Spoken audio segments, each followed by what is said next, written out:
오늘의 주요 뉴스입니다. 의대생들의 집단 휴학을 막기 위해 전국 의과대학이 잇따라 개강하고 있지만 휴학생은 오히려 늘어 전체 의대생의 절반을 넘어섰습니다. 이번 주 안에 30개 의대가 개강할 것으로 보이는데 학생들이 수업에 참여하지 않고 있어 집단 유급을 막기는 어려울 전망입니다. 서울시의 대중교통 통합 정기권 기후 동행카드가 출시 2달여 만에 100만 장 팔렸습니다. 기후 동행카드 일일 평균 사용자는 50만 명 정도로 하루 11,000대의 자가용이 줄어든 셈인데 온실가스 3,600톤을 감축한 효과라고 서울시는 평가했습니다. 충남 서해안에서 올해 첫 비브리오 폐혈증균이 검출됐습니다. 지난해보다 한 달 정도 이르고 최근 5년 검출 시기와 비교해도 가장 빠른데 기후변화의 영향으로 해수 온도가 올라간 것이 원인이라는 분석입니다. 미 정부가 텍사스주에 반도체 공장을 짓고 있는 삼성전자에 64억 달러, 우리 돈으로 9조 원의 보조금을 지급하기로 했습니다. 투자액 대비 지원금 비율로는 인텔과 TSMC를 넘어 최대 규모인데 삼성전자는 이에 맞춰 미국 공장에 대한 투자를 2배 이상 늘리기로 했습니다.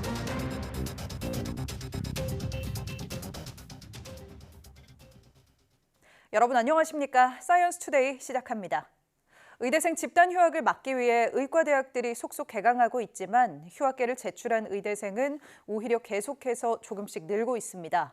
교육부는 15일 하루 전국 의대 40곳에서 학과장 서명 등을 받아 유효한 휴학계를 추가로 낸 학생이 3명 늘었다고 밝혔습니다.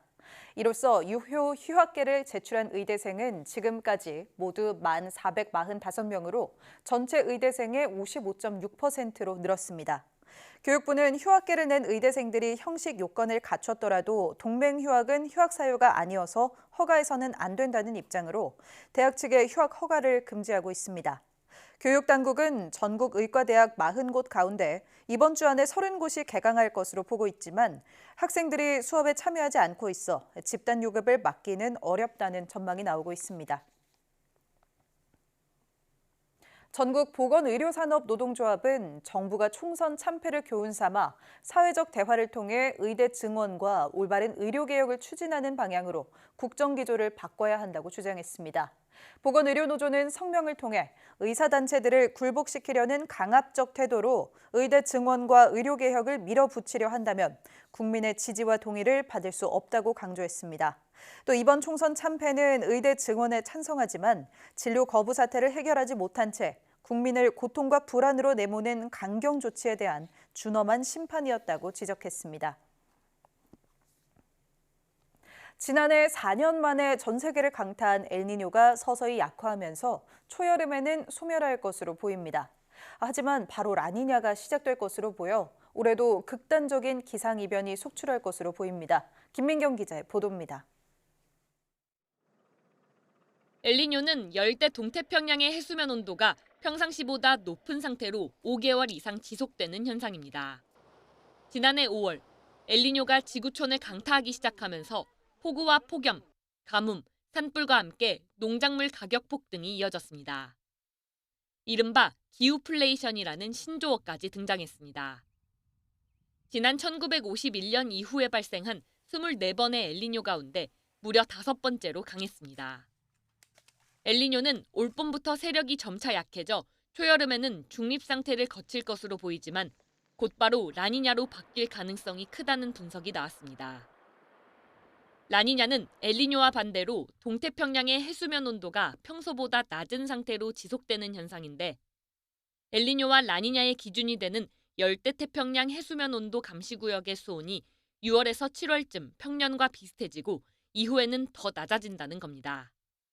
엘니뇨 지수라는 것이 양의 값을 갖다가 음의 값을 갖는 그 위상이 바뀌는 그 시기가 여름철 정도 된다는 거고, 그 음의 위상을 갖는 엘니뇨 지수가 음으로 발달을 해가지고 일정 값 이상이 되면 이제 저희가 그걸 라니냐라고 정의를 하기 때문에 결과적으로 라니냐를 저희가 정의할 수 있는 시기는 가을쯤은 돼야 되지 않을까. 엘니뇨에서 라니냐로 바뀔 때 동아시아에서는 여름철 기온이 상승하는 경향이 있습니다. 최근 엘니뇨에서 라니냐로 바뀐 해가 2016년, 2020년이었는데 엘니뇨가 끝나도 그 잔재, 즉 대기와 해양이 데워졌던 열이 남아있어서 여름철 기온이 평년보다 높았습니다. 엘니뇨가 곧바로 라니냐로 이어질 경우 세계 곳곳에서 폭우와 가뭄이 교차하는 기상이변 현상과 함께 우리나라에서도 폭염이 일어날 가능성이 있습니다. 기후학자들은 기후변화로 인한 지구온난화로 엘니뇨 라니냐의 세기가 점점 강해지고 강해진 엘니뇨와 라니냐가 온난화를 부추기는 악순환을 불러일으키고 있다고 경고하고 있습니다. YTN 김민경입니다. 충남 서해안에서 올해 첫 비브리오 폐혈증균이 검출됐습니다. 충청남도 보건환경연구원은 지난 9일 서천군 창선리 바닷물에서 비브리오 폐혈증균을 분리했다고 밝혔습니다. 지난해에는 5월 10일에 검출된 것과 비교하면 한 달 정도 빨리 검출된 것입니다. 연구원은 올해가 최근 5년간의 검출 시기와 비교해도 가장 빠르다며 기후변화의 영향으로 해수 온도가 상승한 것을 원인으로 분석했습니다. 비브리오 폐혈증은 균에 오염된 어패류를 날로 먹거나 상처난 피부가 오염된 바닷물과 접촉할 때 감염되고 여름철에 특히 환자가 집중되고 있습니다. 정기적으로 배송해 먹는 일부 도시락 제품에서 식중독균이 검출돼 소비자들의 주의가 필요합니다. 한국소비자원은 온라인에서 판매하는 구독형 도시락 54종류를 조사한 결과 4개 제품에서 식중독을 일으키는 세균이 검출됐다고 밝혔습니다. 문제가 된 제품은 주식회사 한국푸드시스템의 굶지 마요 참치덮밥과 주식회사 맛과벗의 부채살 수비드, 주식회사 나비아의 평양 비빔밥, 본핏의 하이라이스 앤 소세지입니다. 이들 제품은 대장균이 기준치의 36배를 넘거나 설사나 발열 등을 일으키는 살모넬라와 리스테리아 모토사이토제네스 등이 검출됐습니다. 소비자원은 제품을 제조 판매한 사업자의 판매 중지와 재고 폐기를 시정 권고했고 식품의약품안전처에 조사 결과를 통보해 제품 점검 등의 조치를 요청한다는 계획입니다. 아울러 제품으로 피해가 발생한 소비자는 1372 소비자 상담센터나 소비자 24를 통해 상담을 신청하라고 당부했습니다. 22대 총선은 끝났지만 전국 지방자치단체들은 선거에 쓰인 폐현수막 처리 때문에 골머리를 앓고 있습니다. 한 장을 만들고 버릴 때마다 4kg이 넘는 온실가스가 발생하는 데다 재활용에도 한계가 있어 아예 선거용 현수막 규제를 강화해야 한다는 주장까지 나옵니다. 김주영 기자가 보도합니다. 선거철이 다가오면 거리 곳곳은 후보들을 알리는 현수막으로 가득 찹니다. 선거 관련 정보에 접근하기 어려운 취약계층에게 직접 정보를 주는 장점이 있지만 선거가 끝나면 쓰레기로 전락합니다. 그 양도 엄청납니다. 지난 22대 총선에서 배출된 폐현수막의 양은 아직 정확히 집계되지 않았지만 2022년 지방선거 당시만 봐도 전국에서 모인 폐현수막은 260만 장, 1,557만 톤 규모였습니다. 평양에는 한 6차 정도 될 것 같거든요. 과도한 현수막의 처리 문제가 불거지면서 올해 초 읍면동당 정당 현수막을 2개로 제한하는 법이 시행된 점을 고려해도 이번에 200만 장 넘는 양이 배출될 것으로 예상됩니다. 이는 곧바로 환경오염으로 연결됩니다. 한 환경단체는 10제곱미터 크기의 현수막 한 장을 만들고 폐기하는데 4kg 이상의 이산화탄소가 배출된다고 분석했습니다. 정부에선 폐현수막을 제설용 모래주머니로 만들거나 환경정비용 마대로 사용하는 등 재활용을 유도하고 있습니다. 하지만 사람의 얼굴이나 이름이 찍힌 선거용 현수막의 특징 때문에 재활용엔 한계가 있습니다. 실제 선거 현수막 재활용 비율은 25%에도 못 미치고 많은 양이 그대로 소각되고 있습니다. 현수막의 소재를 재활용 가능하거나 폐기 시에 환경 영향이 덜 발생하는 소재를 개발해서 적용을 하는 게 시급하다고 할 수 있습니다. 전문가들은 근본적으로 정당 현수막의 수를 더욱 제한하는 법률 개정이 시급하다고 강조합니다. YTN 김주영입니다. 서울시가 올해 초 선보인 무제한 대중교통 통합 정기권 기후 동행 카드가 출시 2달여 만에 100만 장이 팔렸습니다. 특히 이 카드 이용자 2만 명 정도는 평소 타던 자가용 대신 대중교통을 이용한 것으로 조사돼 온실가스 배출 감축 효과도 확인했습니다. 차정윤 기자입니다. 한 달에 6만 원대로 서울 지하철과 버스를 무제한 이용할 수 있는 기후 동행 카드. 청년층을 중심으로 큰 호응을 얻으며 출시 2달여 만에 100만 장 판매를 돌파했습니다. 저 나오기 전부터 알고 있었고요. 나온다고 해가지고 바로 구해서 샀습니다. 제가 학교 가는 것 때문에 한 10만 원 좀 넘게 나왔는데 이제 6만 2천 원으로 그냥 고정이 돼서 되게 좋은 것 같아요. 기본적인 출퇴근 비용만으로 치면 교통비 한 8만 원대가 좀 넘게 나오거든요. 그것만으로도 2만 원, 월 2만 원씩 절약되니까. 서울시가 기후동행카드 이용자 2,800여 명을 대상으로 설문조사한 결과 실제로 구매 연령대는 20, 30대에 집중됐습니다. 이용자들은 한 달 평균 3만 원가량 교통비를 아꼈다고 답했습니다. 특히 전체 응답자의 4% 정도는 한 달에 20번 이상 평소 타던 자가용 대신 대중교통을 이용했다고 답했습니다. 기후동행카드 1일 사용자가 평균 50만 명 정도인 걸 고려하면 약 2만 명이 자가용이 아닌 대중교통을 이용한 것으로 볼 수 있다며 하루 11,000대의 차가 줄어든 셈이라고 서울시는 평가했습니다. 이는 11,000대의 승용차 감소 효과에 해당되므로 약 3,600톤의 온실가스를 감축시키는 것으로 가로수 43만 그루를 식자한 효과로 볼 수 있습니다. 서울시는 자가용 이용자의 대중교통 이용 전환율을 현재 4% 정도에서 유럽 선진국 수준인 8%까지 올리겠다며 인접한 지자체로 적용 확대하는 방안을 계획하고 있다고 설명했습니다. YTN 차정은입니다.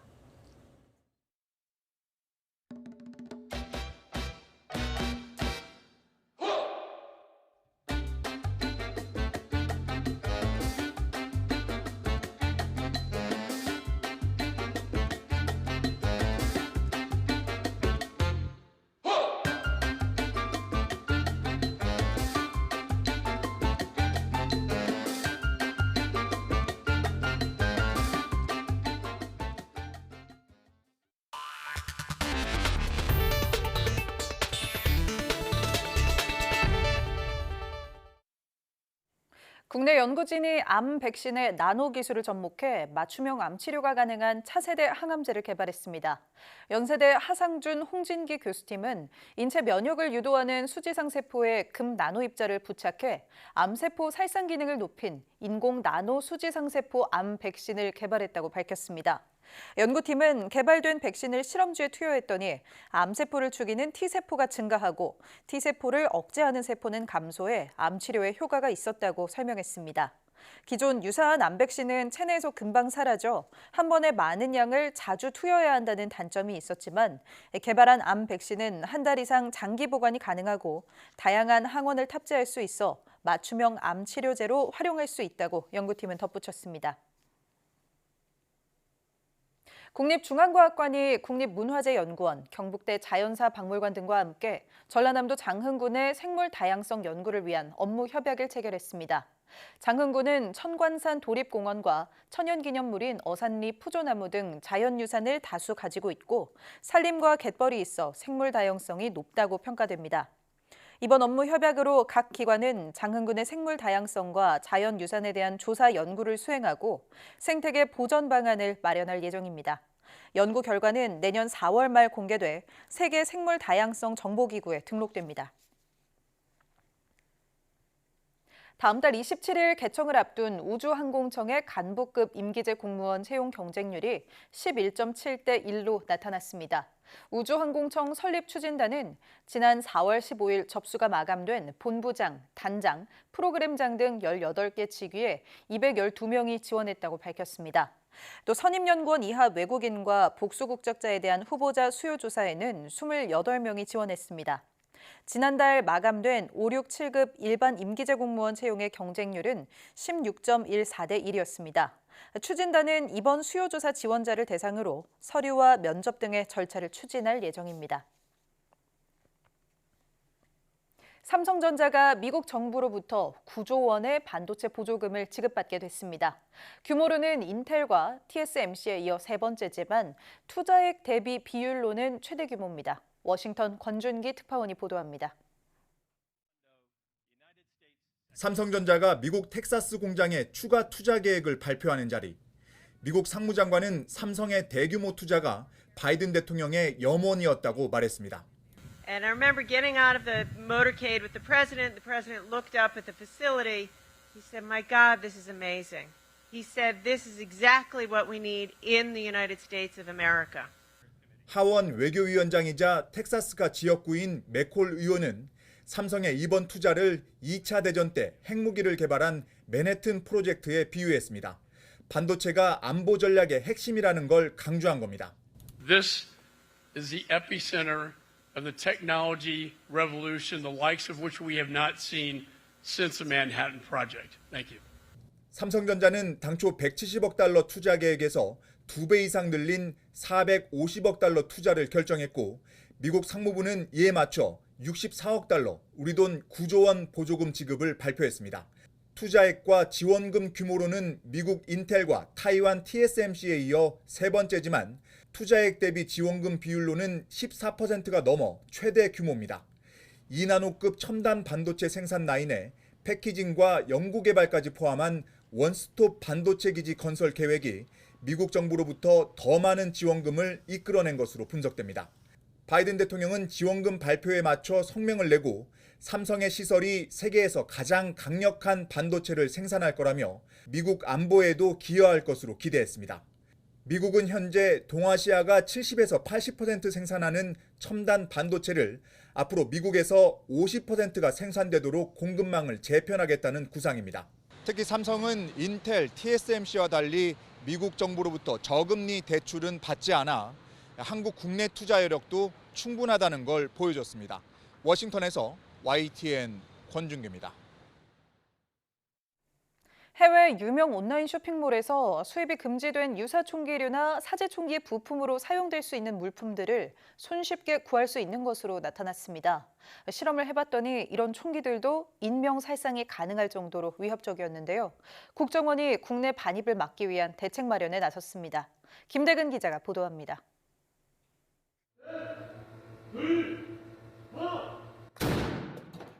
방아쇠를 당기자 펑소리와 함께 연기가 피어오릅니다. 해외 온라인 쇼핑몰에서 구입한 부품으로 만든 사제총기의 발사 실험 장면입니다. 실험에 사용된 총기들은 상당히 위협적이었습니다.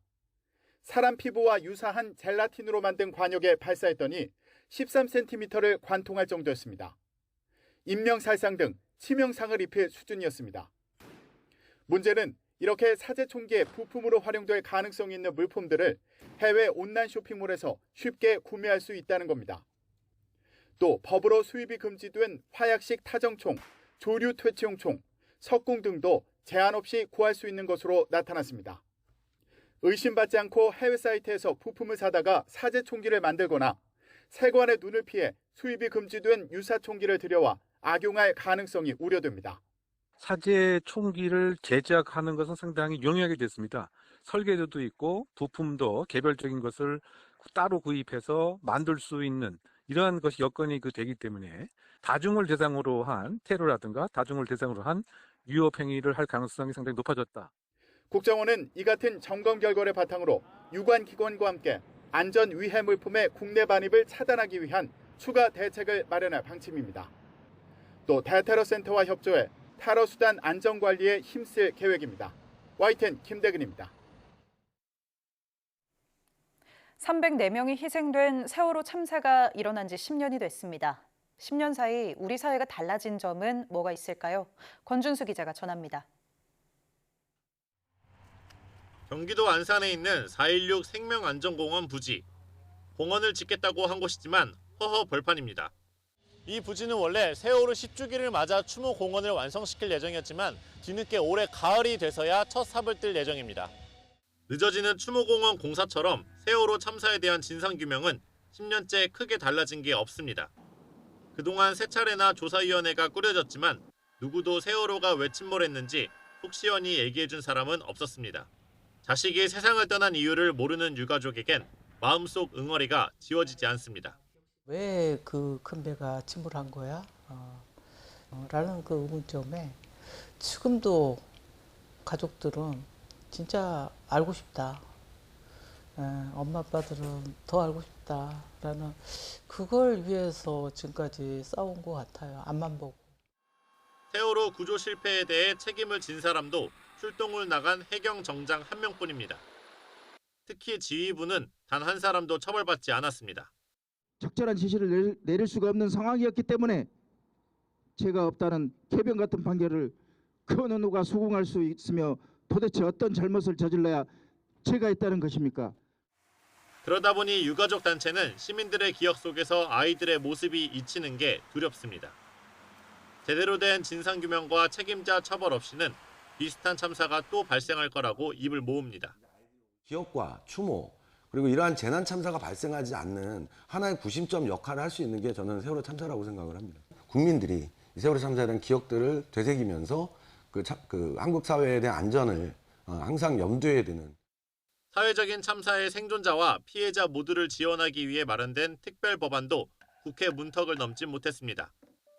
정신적 의료 지원을 위해서라도 구조에 나섰던 이들까지 지원해야 한다는 전문가들의 지적도 이어졌지만 제도적으로 바뀐 건 아직 없습니다.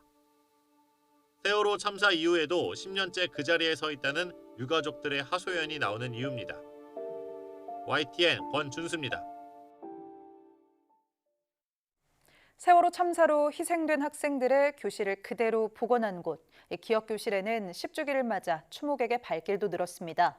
유족들은 이 공간이 슬픔과 추모를 넘어 또 다른 참사를 예방할 수 있는 기록이 돼야 한다고 말합니다. 안동준 기자가 찾아가 봤습니다.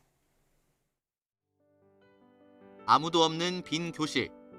교실을 채웠던 아이들의 사진과 미소처럼 환한 해바라기가 책상에 빼곡하게 놓여 있습니다. 아이들의 웃음소리 대신 적막이 가득한 이곳은 세월호 참사 기억 교실입니다. 참사 당시 희생된 단원고 2학년 학생들의 교실 10개와 교무실 등을 그대로 복원해놨습니다. 이곳 교실에 있는 달력은 여전히 2014년 4월에 멈춰 있습니다. 10년이 지났지만 여전히 이곳의 시간은 멈춰 있습니다. 기억 교실은 참사 후 2년 동안 단원고에서 보존되다가 지난 2021년 참사기억관 내부로 자리를 옮겼습니다. 또래 학생들부터 외국인들까지 매년 3만여 명이 이곳을 방문해 희생자들을 추모하는데 참사 10주기를 맞아 찾는 발길이 더 늘었습니다. 혹시라도 나태해지거나 내가 느슨해질 수 있을 때 우리 아이들을 위해서 조금 더 노력해보자라고 하는 어떻게 보면 채찍질, 저를 스스로 당금질하는 계기이기도 하고요. 사회적 재난에 대한 기록으로 활용도가 높다는 취지에서 지난 2021년 국가지정 기록물로 지정되기도 했습니다. 세월호 참사 유가족들은 단순히 슬픔을 나누고 추모하는 공간을 넘어 더 큰 의미가 있다고 말합니다. 잘 보존이 돼서 계속 기억하고 다시는 이런 참사가 반복되지 않아야 된다는 그런 교훈, 경각심을 줄 수 있는 그런 기억의 장소가 꼭 필요하다고 생각합니다. 가족과 친구를 잃은 아픔을 간직한 기억 공간. 또 다른 비극과 슬픔을 반복하지 않기 위해 세월호 참사가 잊히지 않기를 유족들은 바라고 있습니다. YTN 안동준입니다.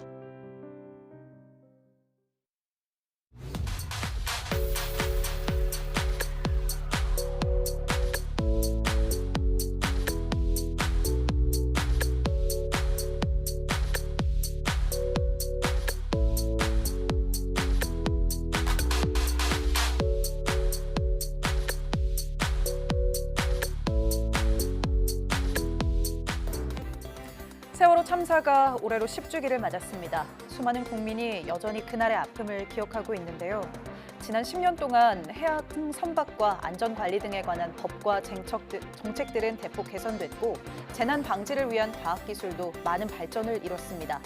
이제 같은 비극을 반복하지 않기 위해 남은 숙제는 함께 아픔을 위로하는 성숙한 사회로의 발전일지도 모르겠습니다. 뉴스 마칩니다. 고맙습니다.